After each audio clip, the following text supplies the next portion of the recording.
Hi നമസ്കാരം, ഞാൻ Rakesh M G ടിപ്സിലേക്ക് എല്ലാവർക്കും സ്വാഗതം. എല്ലാവരും സുഖമായിട്ടിരിക്കുന്നു വിശ്വസിക്കുന്നു. വാഹനത്തിൻ്റെ മൈലേജ് കൂടാൻ വേണ്ടിയിട്ട് കമ്പനീസ്, അതായത് ഓരോ ഓട്ടോമൊബൈൽ കമ്പനീസും ഓരോ ദിവസവും ഓരോ റിസർച്ച് ഇങ്ങനെ നടന്നുകൊണ്ടിരിക്കുകയാണ്.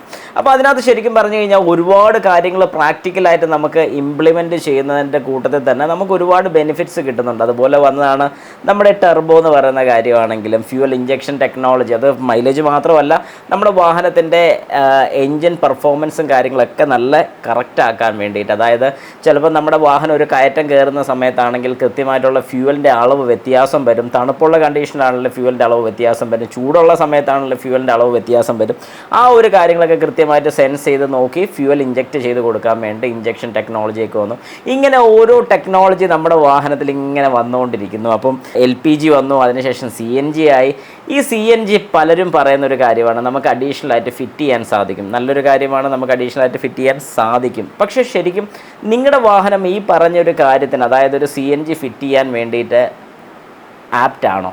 ഇതെത്ര പേര് ചിന്തിക്കുന്നുണ്ട്? കാരണം നമ്മുടെ വാഹനം ആപ്റ്റാണോ അല്ലേ എന്നുള്ളത് നമ്മൾ വ്യക്തമായിട്ട് മനസ്സിലാക്കുക. കാരണം മാനുഫാക്ചറർ ഒരു ടെക്നോളജി ഇംപ്ലിമെൻറ്റ് ചെയ്യുന്ന സമയത്ത് ആ വാഹനത്തിൻ്റെ എല്ലാ കണ്ടീഷൻസും, അതായത് അതിൻ്റെ എൻജിൻ കണ്ടീഷനും കാര്യങ്ങളെല്ലാം നോക്കി മാത്രമാണ് ഒരു വാഹനത്തിൽ CNG ഇംപ്ലിമെൻറ്റ് ചെയ്യുന്നത്. പക്ഷേ അതേ സ്ഥാനത്ത് നമുക്ക് ഔട്ട് സൈഡിലൊരു CNG ഫിറ്റ് ചെയ്യുന്ന സമയത്ത്, ഞാനെക്കുറിച്ചൊരു ചെറിയ ഷോർട്ട് വീഡിയോ ചെയ്തിട്ടുണ്ടായിരുന്നു.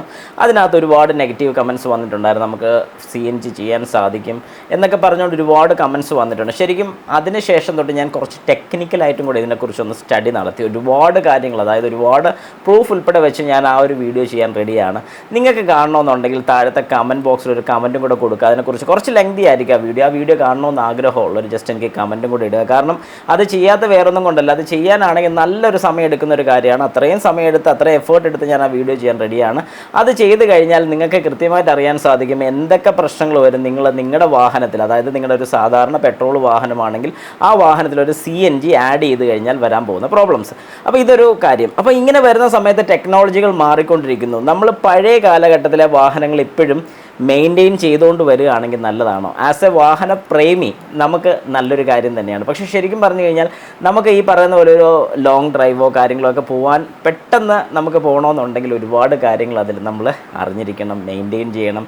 അത് ശരിയാണോ അല്ലെങ്കിൽ കൊണ്ടുപോകാൻ പറ്റുമോ എന്നൊക്കെ ഉള്ളൊരു ടെൻഷൻ ഉള്ളിൽ കിടക്കും. അങ്ങനെയൊക്കെ വരുന്ന സമയത്ത് ഒരു പുതിയ വാഹനത്തിലോട്ട് മാറുന്നതായിരിക്കും ഏറ്റവും നല്ലത് എന്ന് ഞാൻ സജസ്റ്റ് ചെയ്യും. കാരണം കണ്ണും പൂട്ടി നമുക്ക് എത്ര ലോങ് ഡ്രൈവ് വേണമെങ്കിലും പോകാൻ സാധിക്കും. പഴയ വാഹനം മോശമാണെന്നല്ല ഞാൻ ഉദ്ദേശിച്ചത്. പക്ഷേ പഴയ വാഹനമാണെങ്കിലും നമുക്കൊരു ലോങ് ഒക്കെ പോകണമെന്നുണ്ടെങ്കിൽ നമുക്കൊരു ചെറിയൊരു ശങ്ക അല്ലെങ്കിൽ ഒരു ചെറിയ ഓക്കെ ആയിരിക്കുമോ, അല്ലെങ്കിൽ വഴിയിൽ എന്തെങ്കിലും പ്രശ്നം വരുമോ, ഇങ്ങനെയൊക്കെ ഒരു ചിന്ത നമുക്കുണ്ടാകും. പക്ഷേ അതേ സ്ഥാനത്ത് ഒരു പുതിയ വാഹനം എടുക്കുകയാണെങ്കിൽ ഇങ്ങനെ വരത്തില്ല. അപ്പോൾ ഞാൻ ആദ്യം പറഞ്ഞ പോലെ ടെക്നോളജീസ് മാറുന്നതിനനുസരിച്ച് നമ്മുടെ വാഹനത്തിൻ്റെ സ്റ്റേജസും മാറിക്കൊണ്ടിരിക്കുകയാണ്.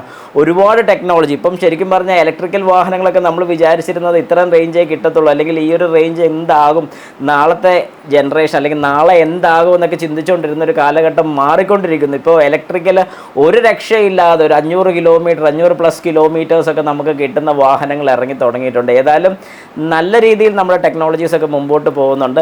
ഈ പറഞ്ഞൊരു കാര്യം, നമ്മൾ പുതിയൊരു ടെക്നോളജി വന്ന് നമ്മുടെ വാഹനത്തിലോട്ട് അഡോപ്റ്റ് ചെയ്യുന്നതിന് മുമ്പ് മനസ്സിലാക്കുക നമ്മുടെ വാഹനത്തിന് അത് സൂട്ടബിൾ ആണോ അല്ലയോ എന്നുള്ളത് കൃത്യമായിട്ട് മനസ്സിലാക്കുക. അതായത് ഒരാൾ ചെയ്യാൻ പറ്റുമെന്ന് പറഞ്ഞ് ചെയ്ത് കഴിഞ്ഞാൽ ഈ വാഹനത്തിന് വരാൻ സാധ്യതയുള്ള കംപ്ലയിൻസ് കൂടെ നിങ്ങൾ മനസ്സിൽ വെച്ചേക്കുക. അത് മനസ്സിലാക്കാതെ ഒരു കാരണവശാലും ഒരു പുതിയ ടെക്നോളജി നിങ്ങളുടെ പഴയ വാഹനത്തിലൂടെ അഡോപ്റ്റ് ചെയ്യാൻ ശ്രമിക്കരുത്. ശ്രമിച്ചാൽ ഉടനെ ഒന്നും പ്രശ്നങ്ങൾ വരത്തില്ലായിരിക്കും, പക്ഷേ ഭാവിയിൽ പ്രശ്നം വരാനുള്ള ചാൻസ് ഉണ്ട്. നിങ്ങളുടെ വാഹനത്തിൻ്റെ എഞ്ചിന് കംപ്ലയിൻറ്റ് വരാനുള്ള ചാൻസസ് വളരെ വളരെ കൂടുതലാണ്.